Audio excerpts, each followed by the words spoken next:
Yeah. Yeah.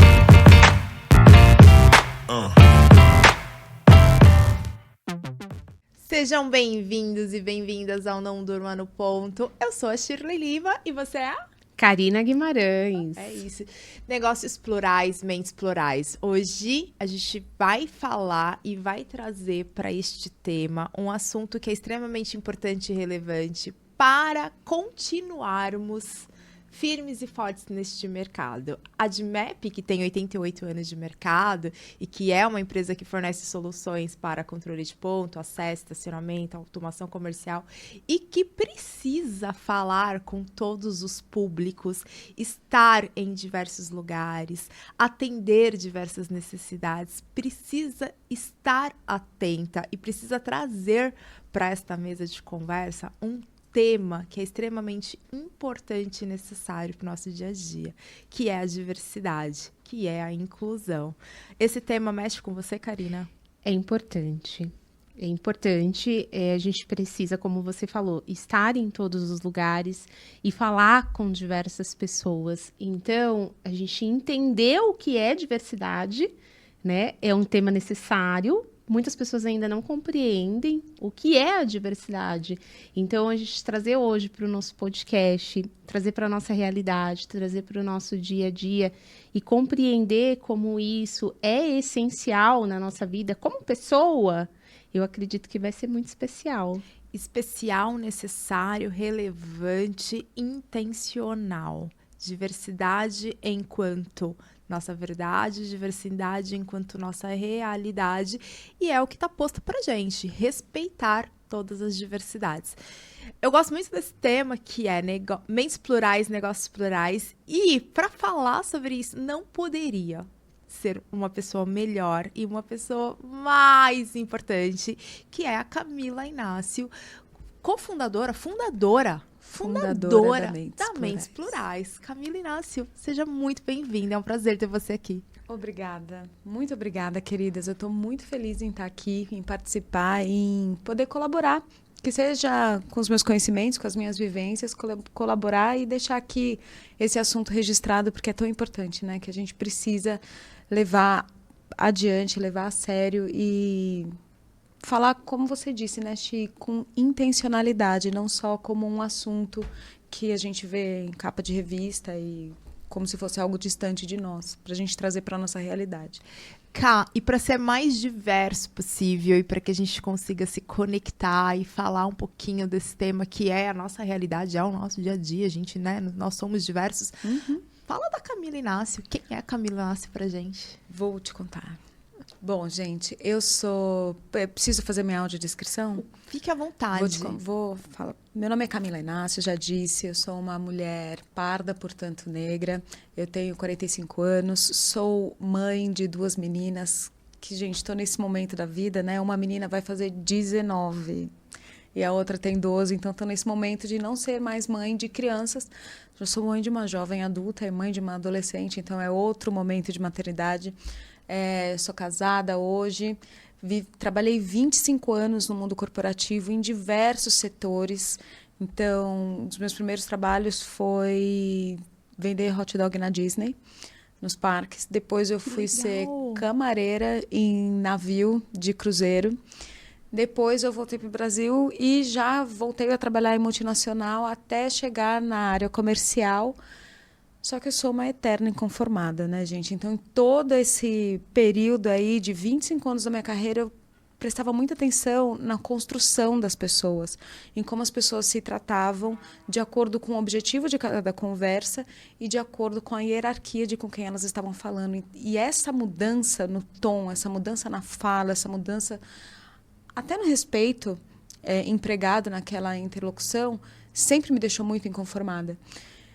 E aí, quando foi perto da pandemia, eu comecei, na verdade, em 2015, eu comecei a trabalhar com diversidade e inclusão de maneira voluntária, dentro de grupos de afinidade da empresa onde eu trabalhava. E aquilo começou a tomar um volume, uma proporção muito maior do que eu mesma esperava. Eu achava que ia ser um plano B ou C para sei lá, quando eu me aposentasse no CLT, né? Porque para mim era isso, CLT, então, FGTS, plano de saúde, cesta básica e 13º, amém.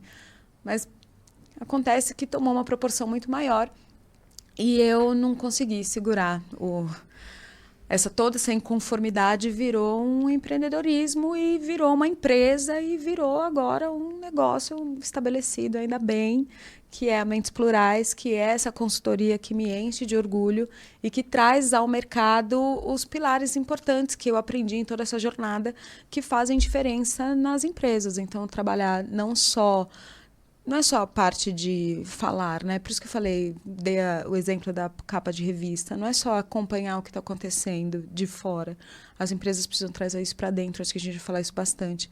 Na parte de consultoria mesmo, de estratégia, de estrutura, na parte de educação e na parte de pesquisa, análise e reputação, que são os 3 pilares que a gente leva para o mercado. Acho que eu dei um grande en passant sobre mim, sobre a minha carreira e sobre o que eu faço hoje. Não, e já deixou a gente, assim, com muito... Eu já sou apaixonada pela Mentes Plurais, né? Pelo propósito da Mentes Plurais, do porquê a Mentes Plurais nasceu e até do porquê que ela é necessária no mundo corporativo. Exatamente pela essa questão dos pilares, né? E de você entrar ali dentro da estratégia da organização e já trabalhar da parede, missão, visão e valores, né? E já introduzir essa questão da diversidade com muito respeito, com muito cuidado, e porque para nós que trabalhamos com inovação e desenvolvimento de soluções, não existe como fazer isso sem que você tenha diversidade no processo de criação. Então, e os negócios plurais, e você falar com pessoas de diversas realidades, com diversas expectativas, e você conseguir se posicionar, você conseguir atender, né? Conseguir ouvir. Então, tudo que a gente faz no nosso dia a dia, de certa forma, tem que ter muita diversidade e muito respeito à diversidade que está, né, ao nosso redor. E então, por isso que acho que eu sou muito apaixonada e eu vejo a Mentes Plurais como um produto e uma solução muito necessária para o mercado. Né, para que as empresas, que são os motores de transformação da sociedade, eu tenho isso enquanto bacharel em marketing, saber que o consumo é um motor de transformação. A gente muda hábitos, desenvolve, muda a cultura também pelo consumo. Então, quanto mais a gente consome negócios diversos e soluções que são construídas de maneiras respeitosas e diversificadas, mais a sociedade começa a olhar para isso com um olhar mais generoso, né? E menos intolerante, ao meu ver. Parece meio romântico, né? Quando a gente fala de diversidade, parece meio romântico, né? Porque parece que é algo tão etéreo, tão pouco palpável. Só que, na verdade, a gente está falando de nós mesmos, né? Exatamente. A gente está falando de pessoas. Olha a diversidade dessa mesa, né? Exatamente. A gente está falando de pessoas. Não precisa estudar muito. Uma breve pesquisa no Google, a gente vê vários filósofos da atualidade dizendo. Simon Sinek diz, se você não entende de negócios, você não entende de pessoas. Se você não entende de pessoas, você não entende de negócios. Porque são pessoas que trabalham para você, são pessoas que vão consumir o seu produto. E quando a gente começa a traduzir isso em números, fica muito atraente, até para quem não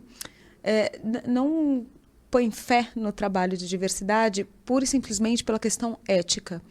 Até para quem pensa só na questão de resultados, de lucros, porque a gente também não pode romantizar. Todos nós vivemos em uma sociedade capitalista. Então, não posso falar, vamos fazer só pela boa-fé, só pela ética. Não. Eu ainda preciso também pagar, pode ser desde a coisa mais básica, que é pagar um boleto, até você retornar um investimento a um investidor. Quando a gente começa a falar não só pela ética, mas também pelos números, a gente começa a mudar um pouco a lógica dessa conversa. Quando a gente coloca que a cada R$100 no Brasil, 72 são gastos pela população diversa, pelos grupos que são socialmente minorizados, não são numericamente, são socialmente minorizados, as pessoas começam a falar, opa, então tem alguma coisa que eu não estou vendo. É claro que a gente mora num país muito desigual. o mercado financeiro, o mercado corporativo como um todo foi feito por um tipo de pessoa, para esse mesmo tipo de pessoa. Só que isso ignora uma grande gama, que é a grande maioria da população. Sim. E começa a ser insustentável a gente pensar que o mercado vai se eternizar dessa forma. Sim. Quando a gente fala sobre... só para especificar um pouco, quando a gente fala muito sobre ESG, que muitas empresas estão falando, não, precisamos falar sobre ESG, sobre o nosso relatório de sustentabilidade. A letra S, diversidade e inclusão, está dentro desse lugar. A sigla ESG começou a ser discutida dentro do mercado financeiro. Então, quando a gente fala, não, isso não traz lucro, claro que traz, gente. Inclusive, foram essas mesmas pessoas que pensam em como manter ativo e forte o capitalismo no mundo, foram essas mesmas pessoas que começaram a pensar em ESG, porque começaram a perceber, e não foi hoje, foi lá nos anos 70, começaram a perceber que se o mundo continuar dessa forma, se consumindo, né? O mundo se consome, a gente consome os nossos recursos naturais, né? E a gente acaba com as nossas pessoas, não vai sobrar pessoa para comprar e para fazer rodar o capitalismo. É desse raciocínio que nasceu o ESG. E aí a gente começa a entender que não adianta você ter a governança e você ter o mundo se você não tem as pessoas ali. E daí começou a surgir todo esse movimento. Então, quando você começa a pensar no antes, não só no, tá bom, então veio aqui o grupo de diversidade, o comitê de diversidade e inclusão, ou o grupo de afinidade, ou quem quer que seja, e me fala, a gente tem que falar sobre isso. Puxa, que chato, não tenho tempo. Mas agora não pode mais falar assim. Se você não tiver tempo para ver isso agora, o seu negócio não vai ser longevo. Exatamente puxando o que você disse, as pessoas são fiéis às marcas, as pessoas são fiéis aos seus ideais. E hoje, gente, no mundo do jeito que está, a gente rapidinho acha quem é que está sustentando ali as empresas que a gente gosta de consumir, as marcas que a gente se apaixona, as marcas que a gente traz para dentro da nossa casa. E é muito rápido a gente fazer uma escolha. Onde a gente vai colocar o nosso dinheiro. A gente sabe o quanto demora para a gente conseguir juntar o nosso dinheiro até que a gente faça uma escolha. E a gente vai fazer essa escolha muito bem feita. R$ 72 a cada 100 são gastos dessa forma. Se isso não faz sentido para quem está ali colocando as cartas, então não sei o que faz. E a gente até tem aqui uma questão que durante algum período, e um período recente, até por um movimento aí recente da Microsoft, né, que terminou, né, encerrou, né, Importantíssimo a gente falar sobre isso. E aí veio muitas empresas olhando para isso e tratando a diversidade como uma moda passageira, né? E não dando a extrema importância, a verdadeira importância da diversidade dentro do DNA das organizações para a construção de negócios perenes, negócios sustentáveis, né? Como que a Mentes Plurais, como que Camila Inácio consegue sentar numa mesa com os CEOs, com essas pessoas que definem a estratégia dos negócios e falar, gente, deixa eu contar uma coisa para vocês. Deixa eu revelar aqui, desmistificar, que isso não é uma moda, porque a cada R$100, R$72 são investidos por pessoas que estão trabalhando e que são diversas e que têm realidades diversas. Como é que você se organiza para apresentar esses números e fazer com que eles entendam a necessidade de olhar a diversidade de fato como pilar de estratégia de negócio, crescimento e sustentabilidade da sua operação? Ti, vou te contar uma coisa. Quando a gente olha para o Brasil é um dos países mais diversos do mundo. A gente tem uma diversidade cultural, uma diversidade de pessoas, até geográfica, que nenhum outro país tem. O Brasil é um continente. Só que a gente tem uma tolerância muito baixa. E a gente, não sei, por uma educação, por um viés coletivo, a gente tende a olhar muito para o que está acontecendo em outros países, em outras culturas que a gente admira por algum motivo. Isso acontece muito quando a gente olha o que está acontecendo na Europa, o que está acontecendo nos Estados Unidos. É por esse tipo de motivo, é por esse tipo de coisa que, quando o George Floyd morreu, fez um boom aqui no Brasil, sendo que a gente tem George Floyds que morrem diariamente, a cada minuto. A gente não precisa esperar um acontecimento nos Estados Unidos. Então, se a gente traz o foco para cá, para o nosso país, a gente começa a ver que a gente tem de novo, uma riqueza na mão, que é trabalhar as nossas pessoas, trabalhar as nossas diversidades e fazer com que esse pilar seja... a gente pode ser líder mundial dentro desse negócio. Quando a gente traz esses exemplos, como o da Microsoft, a gente começa a fazer comparativos que não são justos. A gente tem 56% da população negra no Brasil. Nos Estados Unidos são 13%. Os Estados Unidos tem mais pessoas latino-americanas do que negros. Mais de 30% da população americana só vê um negro quando sai de casa, depois dos 35 anos. Não sei se é 35, mas é depois que sai de casa para ir para a faculdade. 35% da população só vê um negro pela primeira vez depois que sai de casa para a faculdade. Que na cultura deles, eles saem de casa aos 18 anos para ir para a faculdade. É essa a estatística. Sendo que aqui essa cultura é muito diferente. O que aconteceu na Microsoft foi o seguinte, quando a gente fala de DNA de empresa, a Microsoft é uma das empresas que já tem, uma das poucas, que tem um conselho de diversidade e inclusão, tem um conselheiro de diversidade e inclusão. Os resultados PLR de liderança, C-level, do CEO, é definido, não, obviamente que não é exclusivamente, mas também por conta dos resultados de diversidade e inclusão da empresa. Isso significa que D&I já está no DNA, já está na estrutura, já está na estratégia. Então, não faz sentido eles falarem diariamente com alguém de fora, buscar essa... Porque o que eu faço na Mentes Plurais, nas empresas aqui dentro do Brasil, a Microsoft já tem pronto. E tem uma outra coisa muito importante que também faz a construção dessa notícia com a nossa cultura, é que a gente lê muito a notícia... Né? A gente lê muito 15 segundos de vídeo, né? A gente lê o título, mas não lê a matéria. Não foi bem isso que aconteceu. A Microsoft demitiu 2 pessoas que estavam ali dentro da parte de eventos de diversidade e inclusão.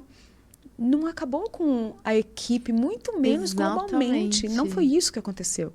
Mas a gente lê ali... E isso fica sendo replicado e usado o viés, como parâmetro, né? O viés de confirmação. Sabe quando você fala, eu sabia... Então, quem já tem uma propensão a duvidar da potência desse pilar de mercado, que é a diversidade e inclusão, lê esse título e fala, ai, tá vendo? Eu sabia, eu falei. Só faz um recorte ali e coloca na internet. Mas não lê. Na íntegra, não busca saber, não busca se informar. Né? E aí fica só um recorte de uma notícia mal interpretada, que foi dentro de uma estratégia, de uma cultura que não condiz com a nossa. Então, a gente não pode beber nessa fonte. E aí, o que eu percebi é o movimento do mercado pegar essa notícia, esse recorte, e usar como parâmetro até para adoção de práticas, né? Pois Olha, Microsoft é uma empresa fazendo isso, a gente não... Pois né?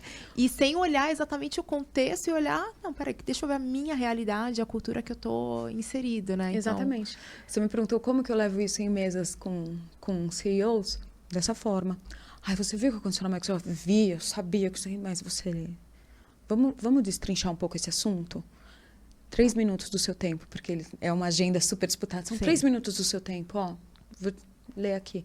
Ah, eu não sabia. E aí, quando você começa a construir, olha, isso daqui passou batido, isso daqui deixa eu passar. Né?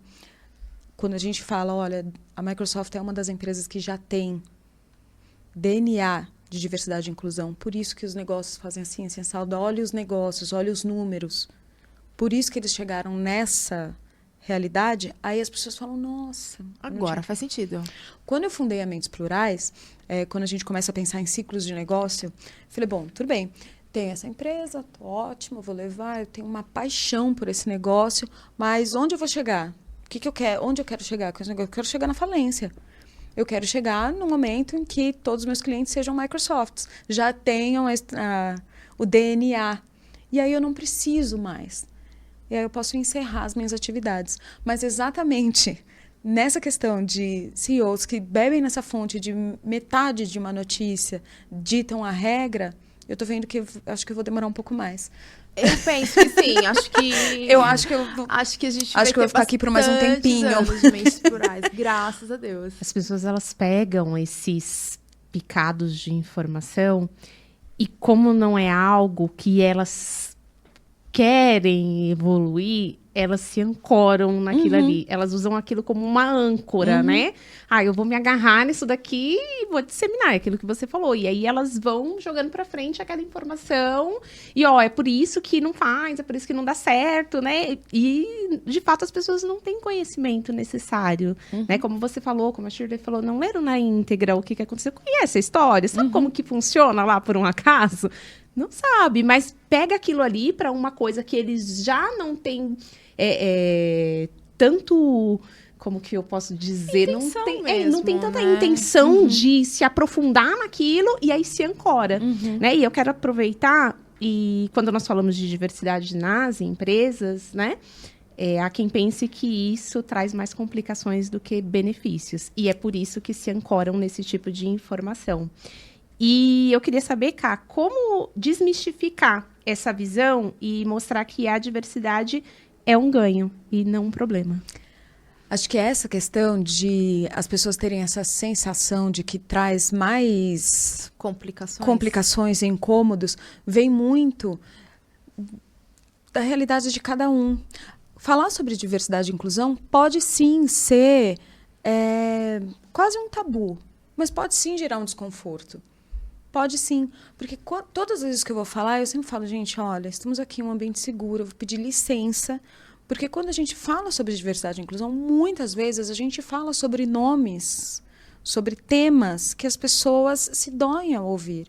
E isso é inerente de cada um, é muito subjetivo. Eu posso falar racismo, que vai doer muito em muita gente, e outras pessoas não vão nem se importar, porque não faz parte nem do pensamento. Eu posso falar sobre violência, sobre assédio. Eu vou causar gatilhos em muitas pessoas, em outras não. Quando eu levo isso para dentro de uma empresa, as pessoas ainda não estão habituadas a ter esse tipo de assunto que exige, sim, inteligência emocional, exige, sim, uma intencionalidade em rever alguns comportamentos, colocar o dedo ali em algumas feridas. Isso faz com que as pessoas falem, eu não quero. Eu estou confortável no lugar onde eu estou. Eu não quero ninguém falando para mim sobre coisas que eu não quero ouvir. Então, é melhor a gente não falar. Vamos fazer só um treinamento de Excel? Vamos fazer só um treinamento de PowerPoint? Não preciso falar sobre viés inconscientes, sobre origem de preconceitos, sobre inteligência emocional, sobre assédio. Tudo isso está dentro de diversidade e inclusão. Não é só quando a gente fala de comportamento, né? Então, isso faz com que as pessoas criem uma resistência. Mas não precisa ser assim. Não precisa ser assim. O grande benefício da gente poder falar abertamente sobre esses assuntos não é que eu vou chegar e falar assim, eu já fui chamada em uma empresa que uma outra pessoa vai falar antes de mim e a pessoa falou, todos os homens são potenciais assediadores. Os homens ficaram enlouquecidos. Não é isso. Não é dessa forma que se endereça. Quando a gente estuda, né, porque, claro, gente, eu não comecei a ler no Google. Não, eu fui tirar certificações. Eu tenho formação em diversidade e inclusão, eu tenho formação em gestão de pessoas, eu tenho formação em direitos humanos, em comunicação não violenta. Eu fui entender como transformar todo esse propósito em profissão. E isso me dá essa chancela.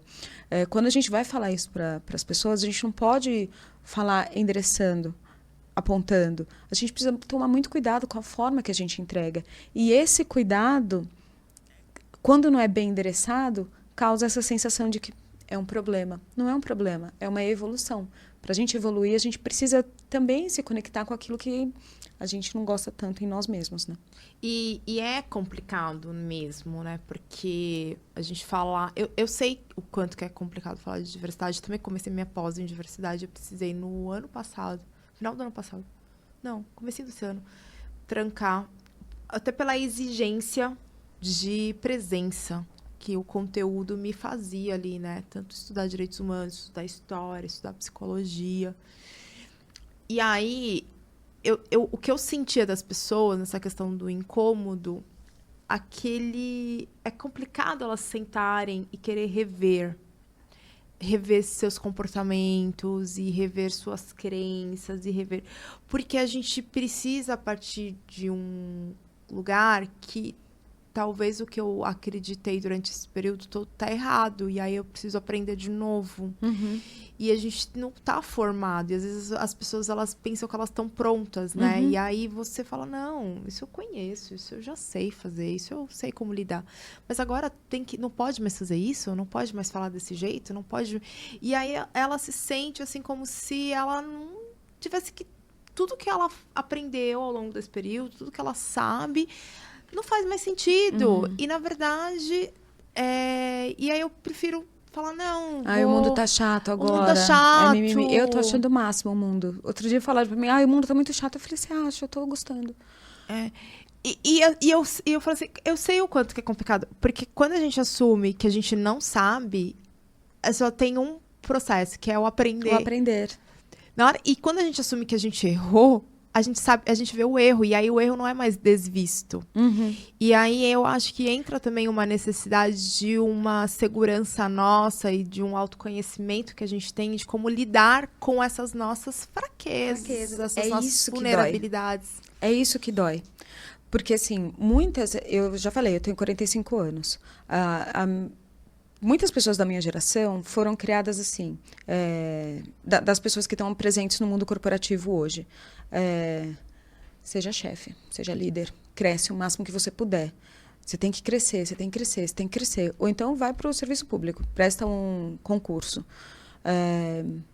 Essas pessoas que chegaram na parte de liderança hoje estão ali se sentindo muito estruturadas, certas de que estudei, sou um chefe, tô formada, tô bem. Né? Aí você vê assim, quem é você para chegar e apontar algum defeito em mim? Pra dizer eu sou a pessoa que vai te fazer um convite a rever alguns... A intenção não é fazer as pessoas sofrerem. A intenção é convidar as pessoas a entenderem que o mundo está presente para além do lugar onde bate ponto. Não adianta você entrar na empresa... Cada um tem um papel dentro da nossa sociedade. A empresa também tem. E os líderes da empresa também. Não adianta a gente entrar no nosso carro, sair do estacionamento, fechar o vidro e pronto. O nosso papel está feito. Não, existem... Isso fica muito evidente quando a gente estuda direitos humanos. Quando a gente pensa em coletivo, quando a gente pensa em, eu estou aqui dentro do meu papel de C-level, o que eu posso fazer? Ou de gerente. O que eu posso fazer para fazer a diferença? Porque o mundo está muito desigual. É isso. É só um convite para cada um entender o papel que tem. Quando a gente começa a pensar sobre isso, a gente tem que passar por esse momento de, puxa, então, eu mesma, gente, eu também, fui criada na década de 80, 90. Eu cresci vendo Trapalhões, eu cresci achando que... Várias novelas da Globo. As novelas da Globo. Você fala assim, meu Deus, é isso mesmo? Gente. Como eu assistia. E sempre tem uma história de um... Quando tinha uma violência, era maravilhoso. Não é? Porque, nossa, entendeu? Um assédio, uma posição de poder que... Exato. A gente era também foi... Eu também fui criada nesse cenário. E quando... eu comecei a ver, eu falei, nossa, realmente. Então, o processo de desconstrução pode ser mais longo do que o de construção, na verdade, porque é mais amplo. Você tem que pensar no que você faz, em como você olha pelos outros, em como você olha para você, em como você cria os seus filhos. Então, tudo isso faz parte. E trazer isso para dentro da empresa é muito importante, porque onde as famílias tiram um sustento? Da empresa. Da empresa. Quem é que abre as portas? Que atende o telefone. A empresa. A liderança. Quem é que contrata? A liderança. Então, é importante. E não é rápido. Meninas, não é rápido. Não adianta eu chegar em uma empresa e não falar... Não é um treinamento, né? Não é. Não adianta eu chegar numa empresa e falar assim, gente, a gente vai fazer uma trilha de vieses inconscientes, depois a gente vai falar sobre inteligência emocional e depois a gente vai falar sobre um letramento, tá bom? Então, eu prometo que daqui a 3 semanas vocês serão outros seres humanos. Isso não vai acontecer. Eu acho que, na verdade, isso é uma jornada, né, Ká? Porque a gente precisa desconstruir conceitos que nos impuseram desde quando a gente nasceu. Sim. Então, é muito mais sobre eu e você do que sobre o outro. E é por isso que incomoda tanto. Porque eu preciso mudar os meus conceitos, eu preciso rever, né, aquilo que a Shirley falou. A gente tem que ter vontade. Eu preciso estar aberta. Eu preciso estar aberta para entender que o mundo não gira aqui em torno da minha cabeça e que a gente tem um mundo que precisa dessa abertura, precisa que a gente entenda a necessidade de como que a gente vai impactar na vida do outro, né? E como a gente estar aberto a mudar os nossos pensamentos e como estar aberto a rever os nossos conceitos, e é por isso que é um tema sensível, como você falou, é muito mimimi, mas porque dói na pessoa, dói. E aquilo que gera desconforto, as pessoas não querem. Tudo que gera desconforto, as pessoas afastam. Eu olho para essa questão, e a gente fala da diversidade de pessoas, e quando a gente está falando do corporativo, existe um grupo de pessoas que são as pessoas que estão nos conselhos e são as pessoas que estão fazendo, né, o planejamento estratégico de 2025, onde estamos enquanto organização, para onde vamos, que tipo de soluções que nós iremos desenvolver. No próximo ano, vamos crescer quantos %, né? Então, existe já as mesas montadas dessas pessoas sentadas discutindo o futuro das organizações e mentes plurais dentro desse cenário. Eu queria entender como você entra para discutir o futuro dessas organizações colocando os processos de diversidade e inclusão. Porque eu acho que esse é um momento que você tinha que estar tendo muitas reuniões para discutir 2025 e crescimento das organizações. Estou. Né? E está. Estou. Então, Ainda a gente bem. está muito feliz. É bem isso que você falou. É assim, ó, diversidade e inclusão, assim como qualquer outro, gente, qualquer pessoa que tem um mínimo de pensamento, que sabe planejar qualquer ação, até uma festa infantil. Se você não planejar, a festa não sai. Sabe muito bem que precisa desse passo. Quem não se planeja está fadado ao fracasso, a gente sabe. Então, o que eu levo hoje, empresas, entendam que diversidade e inclusão precisa de intencionalidade, a gente já falou isso aqui algumas vezes, precisa de investimento, sim. Legal. Sim. Eu já falei aqui várias formações minhas. Sim. Eu também não cheguei na faculdade e falei, gente, eu vou me formar aqui, mas eu vou me formar de graça e eu ponho no meu LinkedIn, tá? Não é assim. Vou dar visibilidade para vocês. Não é visibilidade, não é visibilidade. A gente não tá falando nem voz e violão no barzinho na Vila Madalena pode ser por visibilidade. Gente, respeito profissional e pague. Essa é a primeira coisa. Precisa de intencionalidade e de investimento. E investimento não é só o palestrante. Investimento é a consultoria, é fazer o planejamento estratégico. Investimento vamos fazer um compliance antidiscriminatório, porque se as pessoas... olha como as coisas são amarradas. Você fala, não, então eu vou investir em recrutamento e seleção, vagas afirmativas. Tudo bem. Você coloca ali todo o seu roadmap de 2025...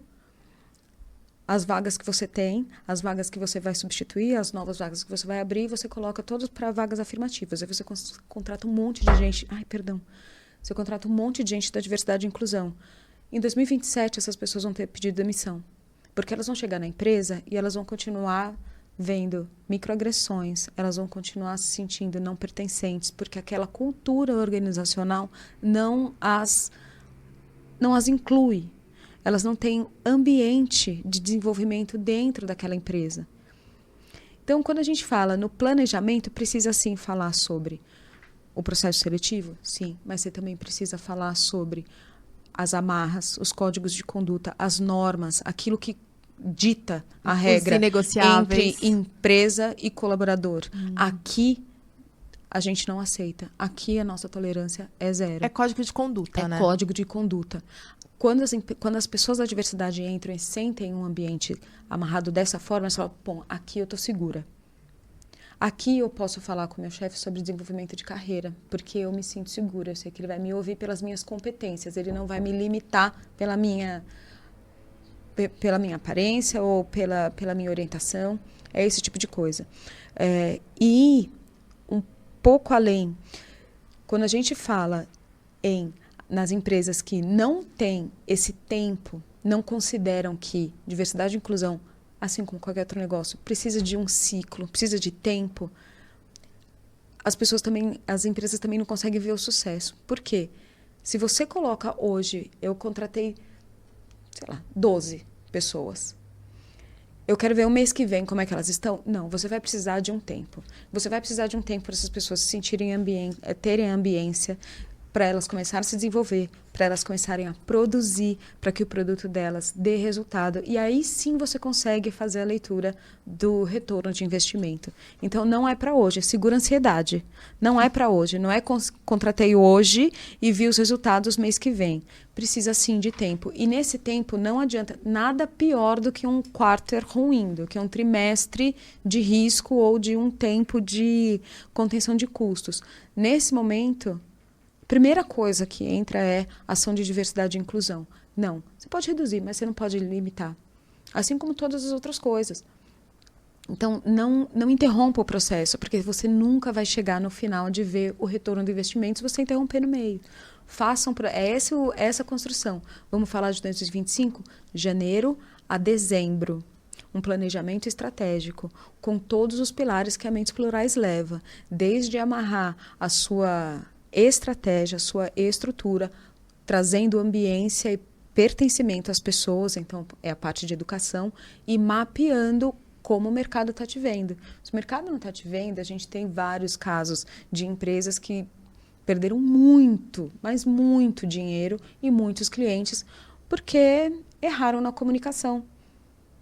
Porque tiveram ações graves contra pessoas dentro dos seus ambientes.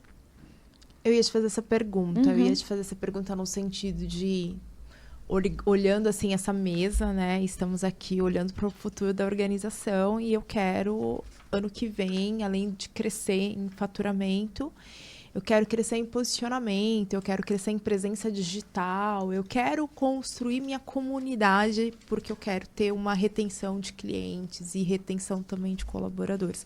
Então, de alguma maneira, enquanto liderança, eu já sei de alguns quereres, eu já tenho ali alguns sonhos e objetivos e eu quero trazer Mentes Plurais para me ajudar na construção dessa estratégia. Você faz um diagnóstico do momento atual da empresa?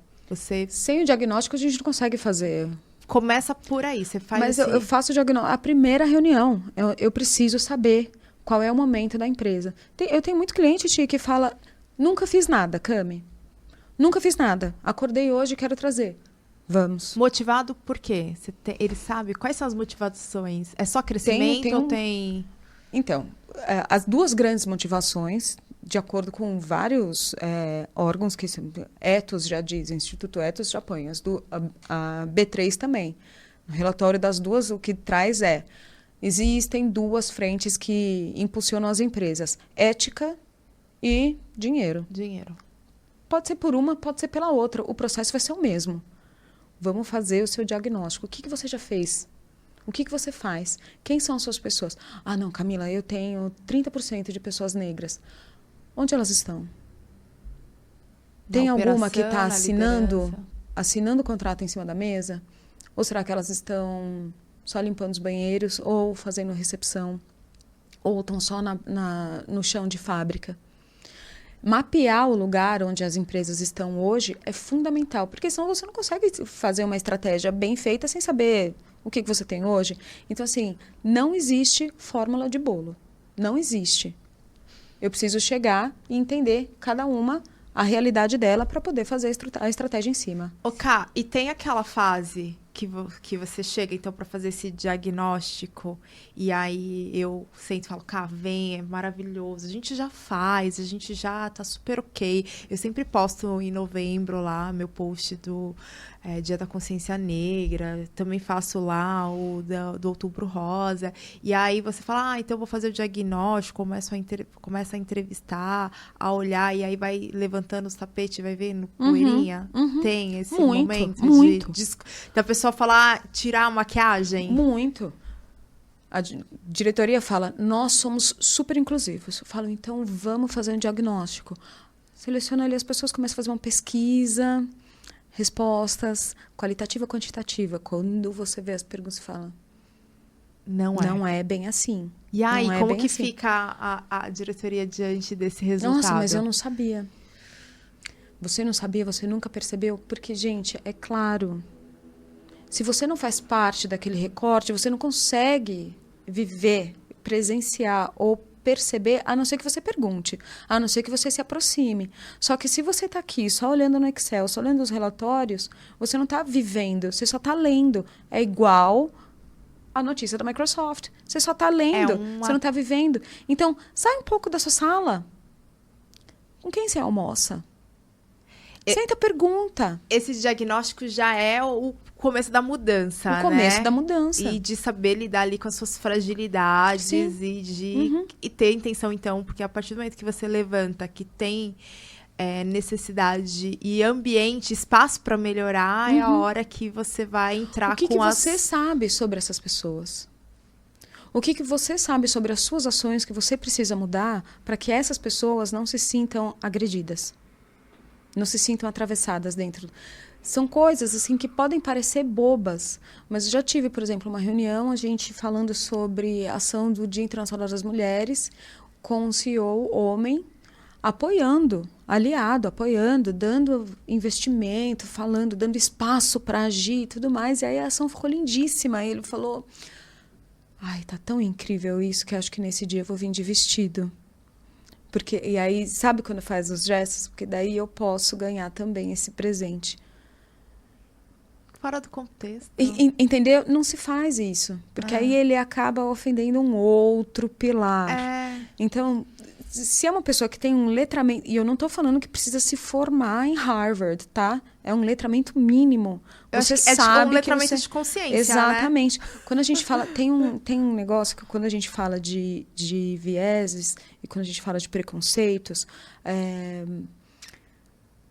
Qual que é o grande ideal? Não é que o preconceito vire para o outro lado.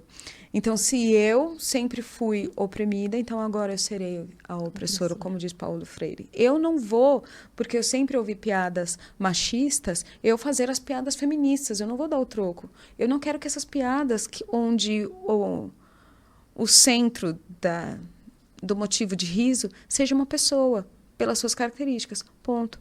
Então, quando a gente fala em mitigar preconceitos, a gente fala sobre isso. Quando você é minimamente letrado, você sabe que você pode estar falando com uma pessoa, com uma mulher. Se você fizer uma piada LGBT, você está sendo preconceituoso de qualquer forma. E isso, para qualquer pessoa de um recorte da diversidade, vai falar, bom, então está pondo em xeque. Porque quando ele estiver falando com outra pessoa, não é genuíno. Não é genuíno. A abertura de inclusão dessa pessoa não é genuína. Então, acaba por ser... Então, vocês entendem o que eu estou querendo dizer? Entendo. E, assim, entendo tanto e já fico sentida porque a gente está caminhando para aquele finalzinho. Mas, assim, é tão gostoso falar porque a gente aprende muito, mas a gente fica muito exposto mesmo, né? E é tão necessário porque é a dor do crescimento. É a dor do crescimento que todos nós passamos, né? Então, é aquela hora que, de fato, a gente vai precisar trocar a roupa, porque aquela roupa não nos cabe mais. Tudo que a gente aprendeu até aquele momento, o que nos trouxe até aqui, pode ser que não nos leve aonde a gente quer chegar. É a discussão dos futuros possíveis. E isso, gente, Nós somos seres humanos, nós não somos seres engessados. Eu não acredito que exista uma pessoa que não tenha mudado um pensamento sobre um assunto ao longo dos últimos 5 anos, por exemplo. Sim. Não existe. E estar aberto à mudança é positivo, faz a gente ter outras possibilidades de pensamento, outras possibilidades de caminho. E também, a última coisa que eu sei que a gente está... Quando a gente fala de diversidade e inclusão, um dos pontos principais, a gente está falando do nosso entendimento, da nossa aceitação ao outro. Quando a gente fala, por exemplo, do recorte LGBTQIAPN+, eu não estou falando que para você ser aliado, você precisa se casar com uma pessoa LGBT. Não, basta você não julgar, basta você respeitar. É só isso. É só isso. É simples assim, né? A gente não devia, por isso que eu falo, minha explorar devia falir em breve, porque eu não preciso ficar tanto tempo falando que uma pessoa deveria respeitar a outra e que as pessoas deveriam usar os seus ambientes, os seus espaços de privilégio para possibilitar o desenvolvimento de outras pessoas, porque somos todos pessoas. Eu acho que você pode falir um dia, mas até lá eu quero muito que muitas empresas, né, muitos ainda tenho clientes, muito a fazer antes da falência. Parceiros, amigos, né, até dentro da nossa estrutura, que a gente possa criar coisas junto, em parceria. Então, antes desse processo do declínio da Mentes Plurais, que você tenha muita ascensão, porque eu entendo que mentes plurais avançando, empresas crescendo com mentes plurais apoiando ali, eu vou ter uma liberdade de ir e vir. Eu vou ter uma segurança no meu caminhar, uma segurança em me expressar, uma segurança em dar ideias, e eu vou conseguir que outras pessoas em minha volta, circulando comigo, também se sintam seguras acima de qualquer coisa, né? E que bom que a gente tem a possibilidade de mudar o nosso jeito de pensar. Que bom que nós temos pessoas que ajudam outras pessoas a direcionar, porque às vezes não é fácil você enxergar, né, esse tipo de pensamento ou de comportamento, né? Falando na vida corporativa ou na vida pessoal, não é fácil. Então, que bom que a gente tem pessoas como a Ká, né, que ajuda a abrir os horizontes, que ajuda a gente a perceber que não é necessário você ser como o outro, você precisa só respeitar. Não tem nada mais gostoso do que a gente ser como a gente gosta de ser nos ambientes onde a gente precisa e gosta de estar, não é? Sim. A gente produz melhor, a gente entrega mais, a gente é mais criativo. Sim. Esses dias, fazendo só um comentário rapidinho, eu lembrei do dia que nós estávamos jantando, e aí a gente conversou com a moça que estava servindo a gente, e ela falou, nossa, que bom que vocês são assim, né? Ela falou assim, vocês são tão diferentes da mesa do lado. Ela falou, nossa... Olha, porque a gente perguntou o nome dela, né? E ela estava nos servindo no jantar, e aí ela falou, nossa, nem parece que são pessoas que estão no mesmo ambiente. Olha que importante. É importante. Né? É importante. Isso, pra mim, graças a Deus, eu fico muito feliz, porque é a prova de que a gente está conseguindo avançar, respeitando a existência das pessoas. Independente dela ter um cargo alto, né, dela ser um CEO, de ser um vice-presidente, ou dela é uma copeira, tá servindo. É pessoa. Ela existe. Ela existe. E ela tá ali produzindo. Sim. Entendeu? Ela tá fazendo a economia girar, ela tá entregando o seu melhor, entendeu? E eu falei, então isso, caramba, que bacana eu estar nesta condição da pessoa olhar para mim e falar, nossa, nem parece que vocês dessa mesa aqui tá no mesmo ambiente que essas outras pessoas, porque as outras pessoas me trataram com... E ao mesmo tempo temos lição de casa. Temos muitas, sempre. Que ela trouxe algo que nos fez entender que a gente tá ok, mas que a gente tem um caminho muito longo, porque ela tem que se sentir assim por todos, né? Camila, para encerrar, como que a gente se conecta com você? Como que a gente liga, assim, mentes plurais, me ajuda, quero você no meu planejamento estratégico. Vou falar. Bom, gente, vocês me encontram no LinkedIn, Camila Inácio, ou Mentes Plurais. No Instagram também, a Camila Inácio e Mentes Plurais. E, gente, é só entrar em contato. Acho que a gente tem muito o que fazer e a gente poderia fazer uma playlist de uns 10 episódios de 40 minutos, 48 minutos agora, porque o assunto dá muito pano pra manga, né? Mas a gente pode continuar no direct ou nos e-mails. Eu continuo essa conversa com todo prazer. Podemos continuar. Muito obrigada. Obrigada, meninas. Fico muito feliz de ter você aqui, no Brasil, fazendo as coisas acontecerem, né? Que bom que você voltou pra cá. Oba! Obrigada, viu, Ká, mais uma vez. Obrigada, gente, Shirley. Obrigada, encerramos aqui, estamos muito felizes com esse episódio, um episódio muito especial pra gente, porque é o que a gente acredita de verdade. Então eu quero agradecer. E no 3, aquele não durma no ponto. 1, 2, 3. Não durma no ponto!